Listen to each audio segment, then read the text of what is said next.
प्रभु में मेरे प्रिय मित्रों, परमेश्वर की जीवित उपस्थिति में आपका स्वागत है। मैं बहुत आनंदित हूँ आपसे इस प्रकार से बात करते हुए, क्योंकि प्रभु चाहते हैं कि हम संगति करें, हम परमेश्वर के वचनों का मनन करें। जितना अधिक हम परमेश्वर के वचन पे मनन करते हैं, उतना अधिक परमेश्वर हमसे बातें करते हैं, और जितना अधिक परमेश्वर हमसे बातें करते हैं, उतना अधिक हमें आशीष मिलती है। और आज फिर से परमेश्वर आपसे बात करना चाहते हैं। आज जो वचन प्रभु ने मेरे हृदय में आपके लिए दिया है, वो हमें मिलता है मत्ती 10 अध्याय उसके 37 पद में। यह इस प्रकार से लिखा है, जो माता या पिता को मुझसे अधिक प्रिय जानता है, वह मेरे योग्य नहीं, और जो बेटा या बेटी को मुझसे अधिक प्रिय जानता है, वह मेरे योग्य नहीं। हाँ मित्रों, ये बात स्वयं प्रभु यीशु मसीह ने कही। जो माता या पिता को, या बेटा या बेटी को, पति या पत्नी को, संसार उसकी वस्तु को परमेश्वर से ज्यादा प्यार करे, यीशु मसीह ने कहा यह अच्छा नहीं। इसका मतलब ये नहीं मेरे प्रिय मित्रों कि प्रभु चाहते हैं कि हम अपने माता पिता का अनादर करें, या ये मतलब कि हम अपनी बेटा बेटी, पति पत्नी का सम्मान ना करें। इसका मतलब ये बिल्कुल भी नहीं। परमेश्वर आपसे सिर्फ इतना चाहते हैं कि उन्होंने आपको अपनी महिमा के लिए बनाया। उन्होंने आपको अपने स्वरूप और अपनी समानता में बनाया है। इसलिए परमेश्वर ये चाहते हैं कि आप अपने जीवन में सबसे अधिक परमेश्वर से प्रेम करें, सबसे अधिक उनका आदर करें, सबसे अधिक आप उनकी बातों पे मनन करें, ताकि वो आपको बहुतायत से आशीष दें। मगर कई लोग परमेश्वर को इंसान के सामने तुच्छ कर देते हैं। आज इस दुनिया में ऐसे ऐसे सांसारिक गाने बन रहे हैं, ऐसी पिक्चर्स बन रही हैं जिसमें लोग परमेश्वर को छोटा होता हुआ देखते हैं और एक इंसान को बड़ा होते हुए देखते हैं। आज लोग परमेश्वर प्रभु को इंसान के रूप में देखते हैं, पर वो ये नहीं जानते कि जिस इंसान में वो परमेश्वर देखने की चाहत रखते हैं, उस इंसान का स्वभाव परमेश्वर से मेल खाता है या नहीं। वो इस बात की बिल्कुल चिंता नहीं करते। प्रिय मित्रों, इस वचन में प्रभु यीशु मसीह ये नहीं कह रहे हैं कि हमें अपने माता पिता का, अपने बेटा और बेटी का, या अपनी पत्नी और पति का आदर नहीं करना चाहिए। हमें करना चाहिए, क्योंकि परमेश्वर ने ही उनको बनाया और ये रिश्ते हमें परमेश्वर से ही मिले। मगर परमेश्वर, प्रभु यीशु ये बिल्कुल नहीं चाहता कि हम उन्हें परमेश्वर का स्थान दें, या किसी भी इंसान को हम परमेश्वर का स्थान दें। प्रिय मित्रों, परमेश्वर परमेश्वर है और मनुष्य मनुष्य। मनुष्य से गलती होती है, मगर परमेश्वर से कोई गलती नहीं होती। कई बार मनुष्य अंधकार का जीवन जीता है, मगर परमेश्वर, बाइबल कहती है, वो ज्योति का परमेश्वर है और ज्योति में निवास करता है। इसलिए परमेश्वर चाहता है कि जो महिमा, जो आदर, जो सर्वप्रथम प्रेम हमें ईश्वर को देना चाहिए, हमें अपने परमेश्वर को देना चाहिए, प्रभु यीशु मसीह को देना चाहिए, वो हम परमेश्वर को दें, क्योंकि वो उसके योग्य है, क्योंकि वो हमारा प्रभु है। क्योंकि जब हम परमेश्वर को सारा आदर देते हैं, सारी महिमा उसको देते हैं, उससे प्रेम करते हैं, तो वो हमारे जीवन में सच्चे प्रेम को लेकर आता है, सच्ची ईमानदारी को लेकर आता है। और इसी अनुग्रह के कारण हम अपने पत्नी, अपने पति, अपने माता पिता, भाई बहन, अपने बाल बच्चों से ईमानदारी से प्यार कर पाते हैं। हाँ, हम उनके लिए आदर्श बन पाते हैं जब हम परमेश्वर के लिए उसको सारी महिमा देते हैं। प्रिय मित्रों, इसलिए प्रभु चाहता है कि जो कोई मुझसे प्रेम करे, वो सबसे बढ़कर मुझसे प्रेम करे। यदि कोई मेरा आदर करे, सबसे बढ़कर करे। हाँ मित्रों, क्योंकि हम उसी के द्वारा जीवित हैं। वो चाहता है कि मैंने तुम्हें बनाया, मैं तुम्हें सामर्थ्य देता हूँ, मैं तुम्हें जिंदा रखता हूँ, इसलिए तुम अपना सर्वप्रथम स्थान अपने जीवन में मुझे दो। मुझसे प्रेम करो, मेरा आदर करो, और फिर मैं तुम्हें आशीष दूंगा। और तुम में से आदर, प्रेम और आशीष दूसरों के लिए बहने लगेगी। प्रिय मित्रों, बाइबल ऐसा बताती है लूका 2 अध्याय उसके 48-49 पद में कि जब प्रभु यीशु मसीह 12 वर्ष के थे, तब जेरूशलेम में अपने माता पिता के साथ परमेश्वर की महिमा करने के लिए गए थे। मगर जब वो वहां से लौटने लगे तो प्रभु यीशु मसीह मंदिर में रह गए। मगर उनके माता पिता ये सोचकर कि वो अन्य रिश्तेदारों के साथ होंगे, अपने घर लौट गए। बाद में उनको ऐसा मालूम हुआ कि प्रभु यीशु उनके साथ नहीं थे। तब दोबारा वो उसे ढूंढने के लिए जेरूशलेम गए, और वहां जाकर क्या देखा कि प्रभु यीशु मसीह याजकों और महायाजकों से, प्रभु के संतों के साथ व्यवस्था को लेकर बातें कर रहे हैं। हाँ, वो वचन का प्रचार प्रसार कर रहे हैं। बाइबल में लिखा है लूका 2 अध्याय 48-49 पद में, बाइबल में लिखा है, तब वे उसे देखकर चकित हुए और उसकी माता ने उससे कहा, हे पुत्र, तूने हमसे क्यों ऐसा व्यवहार किया? देख, तेरा पिता और मैं कुढ़ते हुए तुझे ढूंढते थे। प्रिय मित्रों, यहाँ पर प्रभु यीशु मसीह के माता पिता कुढ़ रहे हैं, और वो यहाँ तक यीशु मसीह पे दोष लगा रहे हैं कि उसने अपने माता पिता के साथ ऐसा व्यवहार क्यों किया। वो कौन से व्यवहार की बात कर रहे हैं? वो क्यों कुढ़ रहे हैं? वो इसलिए कुढ़ रहे हैं कि यीशु मसीह मंदिर में क्यों रह गया।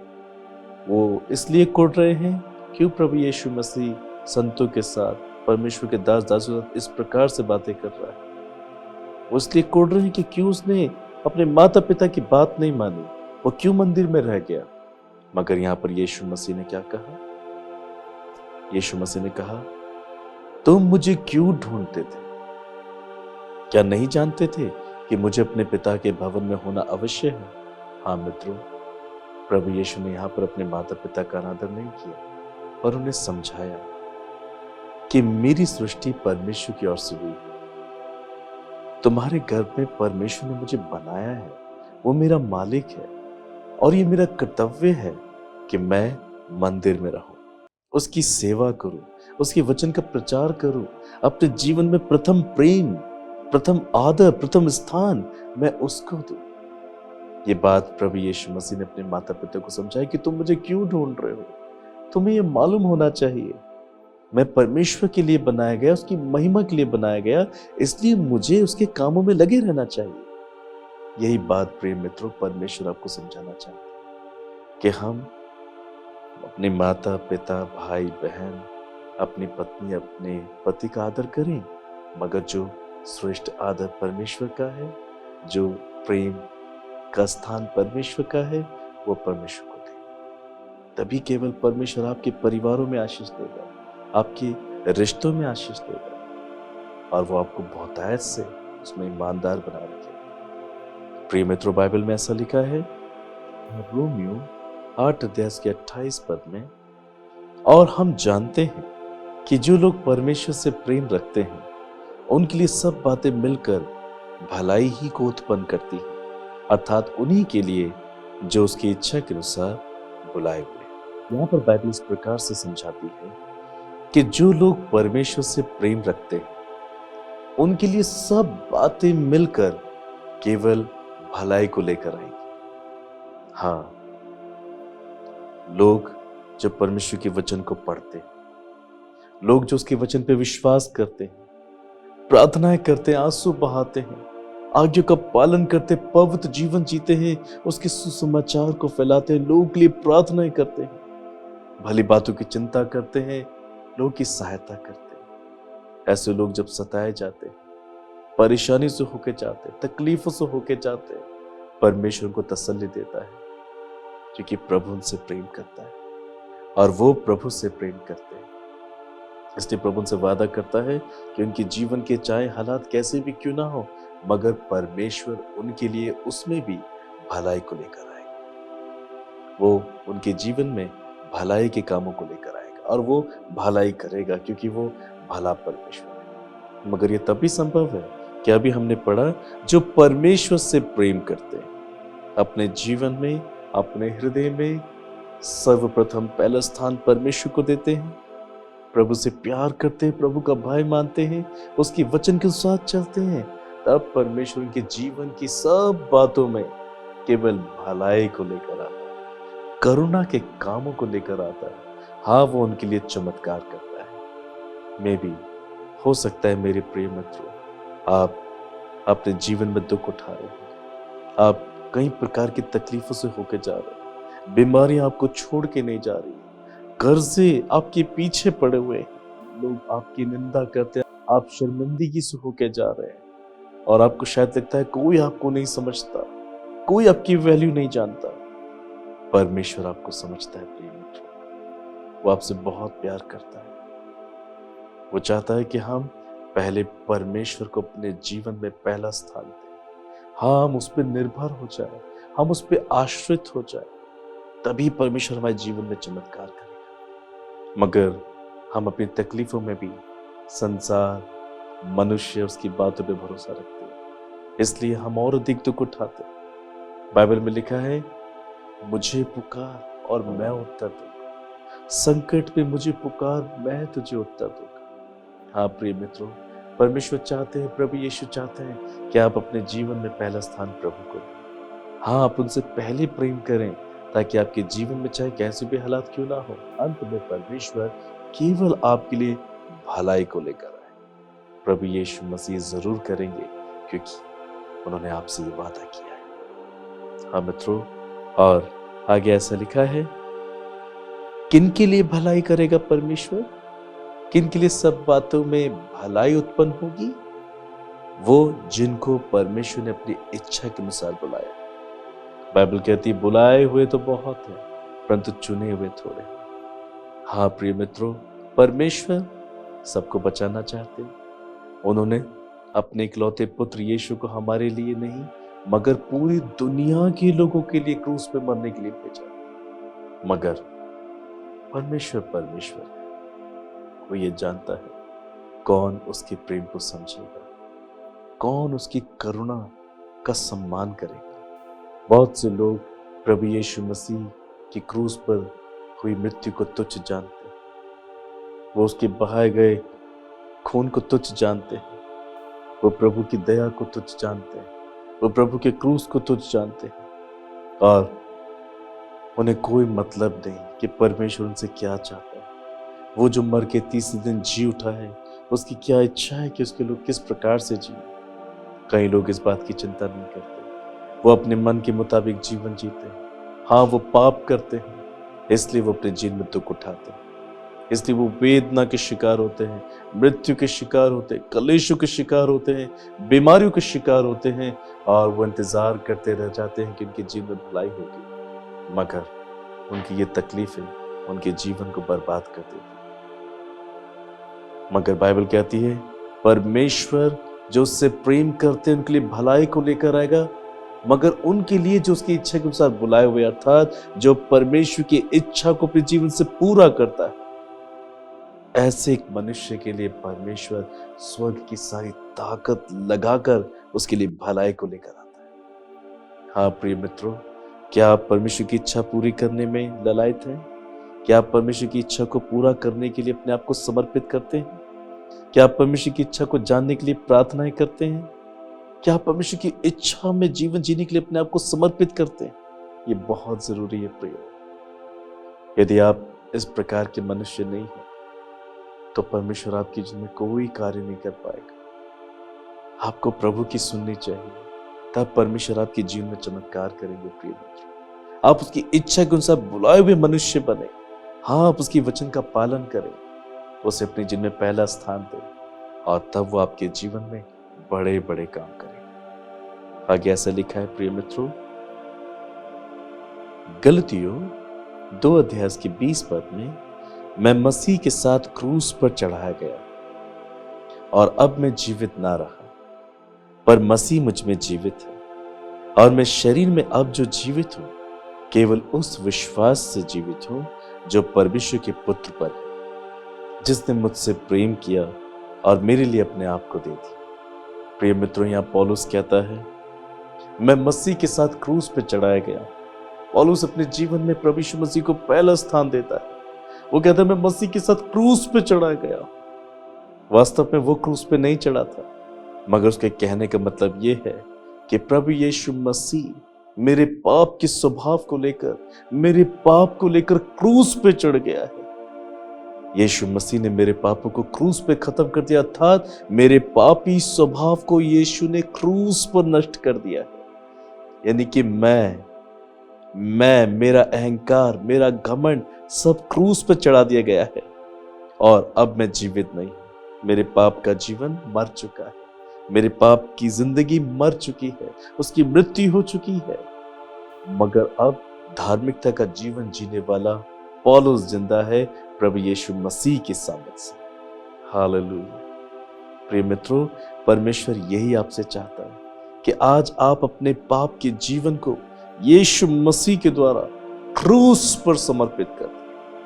हाँ, आप अपने पाप के जीवन को प्रभु यीशु मसीह के द्वारा कुचल दें, नष्ट कर दें, क्योंकि प्रभु यीशु मसीह ने हर एक पाप पर जय हासिल की।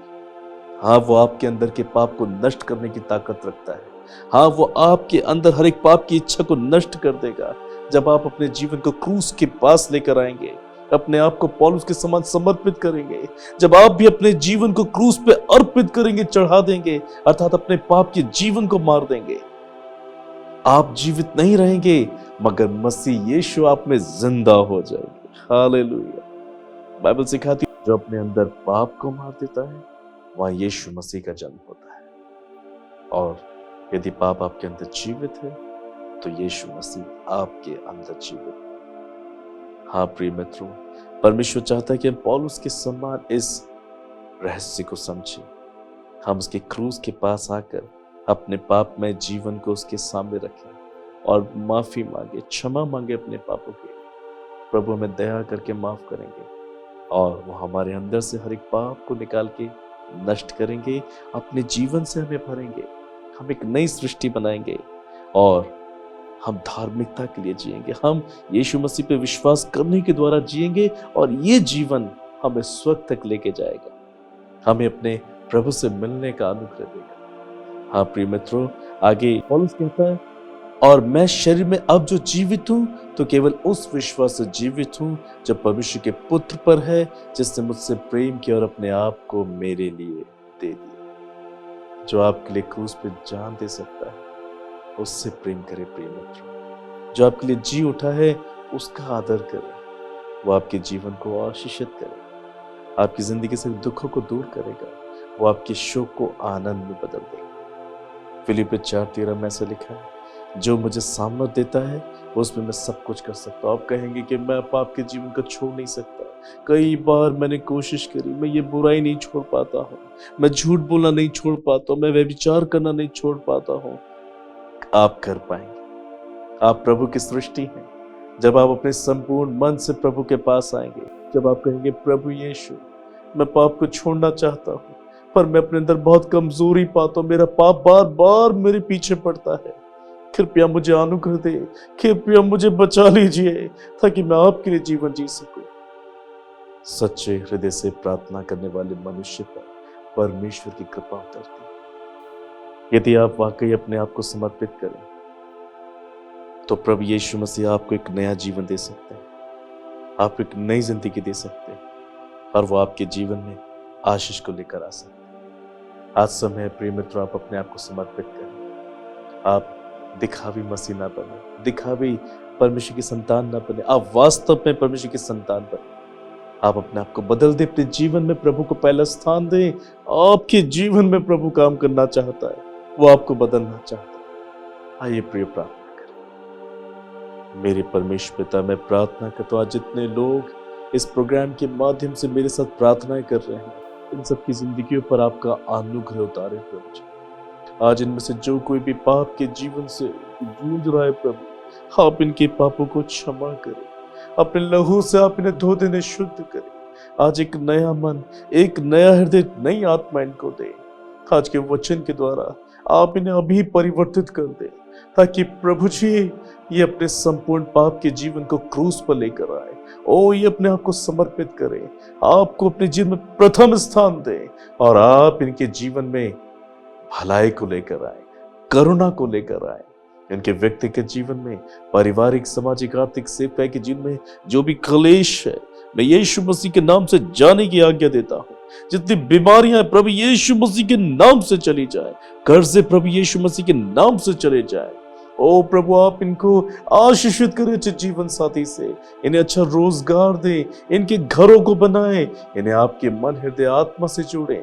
आप इन्हें आशीषित करें, आप इन्हें अनुग्रह दें, आप इन्हें पवित्र करें। चाहे आज अपने जीवन में किसी भी प्रकार की समस्याओं से क्यों ना उलझे हो, मगर आप अपनी दया इन पे उतारें, आप अपनी करुणा इनको दें और इनकी सारी शोक को आनंद में बदल दें।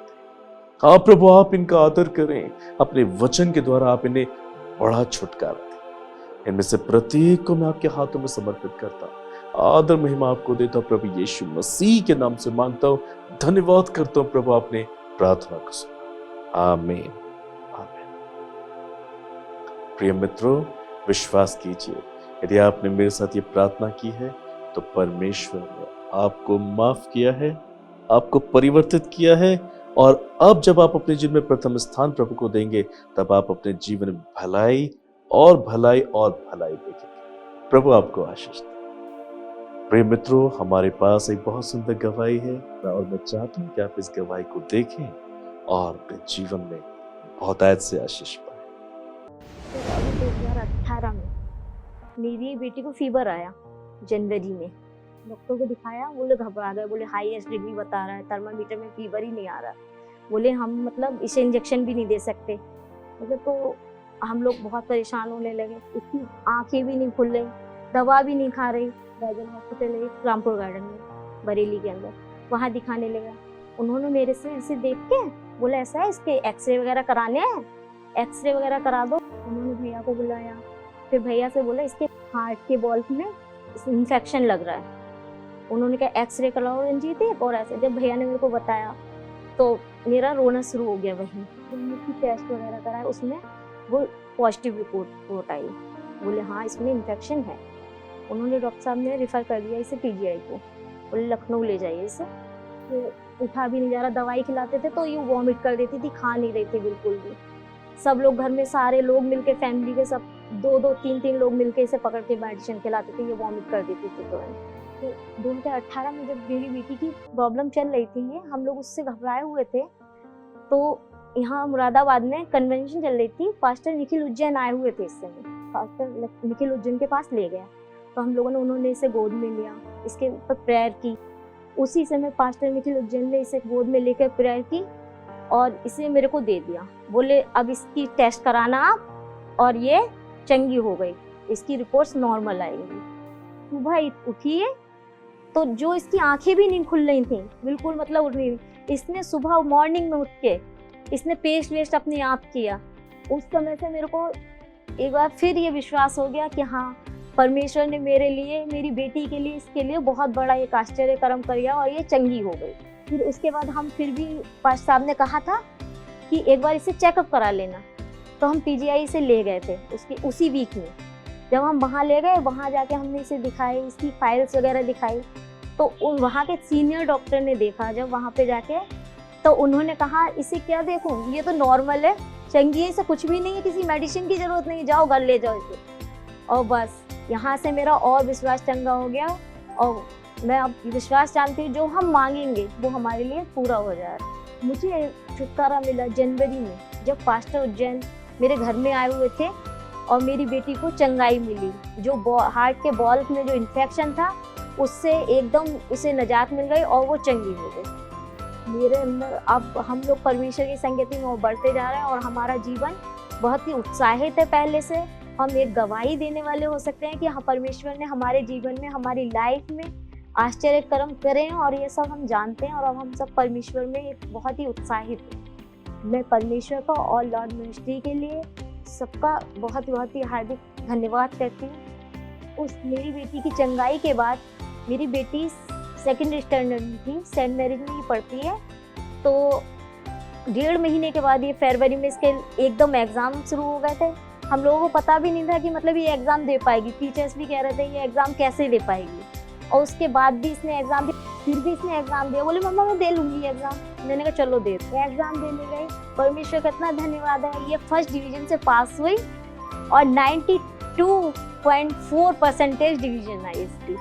पूरे स्कूल में इसके लिए क्लैपिंग हुई और टीचर्स भी सारे कह रहे थे ये कैसे हो गया, जो बच्चा 1.5 महीने से बुक नहीं उठाई हो, चल फिर नहीं रहा हो, और वो मतलब एकदम इतने अच्छे मार्क्स लाके इतनी अच्छी परसेंटेज से पास हुआ है। सारा धन्यवाद प्रभु का हो और उसकी आशीष।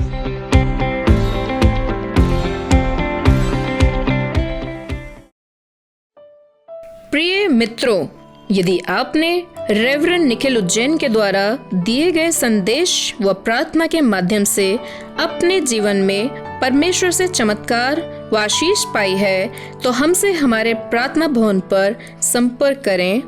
हमारा नंबर है 9997077570। आप अपने प्रार्थना निवेदन ईमेल के माध्यम से भी भेज सकते हैं। हमारा ईमेल एड्रेस है nikhil@thelordspower.org। यदि आप हमारे सहभागी बनना चाहते हैं तो आप हमारे दिए गए नंबर व ईमेल के द्वारा हमसे संपर्क करें। द लॉर्ड्स पावर मिनिस्ट्री के बारे में अधिक जानने के लिए हमारी वेबसाइट पर लॉगिन कर सकते हैं। हमारी वेबसाइट है www.thelordspower.org। यदि आप अपने जीवन व परिवार में परमेश्वर की आशीष व चमत्कार पाना चाहते हैं तो हमारा प्रोग्राम देखना न भूलें। हर रविवार सुबह 7 बजे से 7:30 बजे तक केवल शुभ संदेश चैनल पर।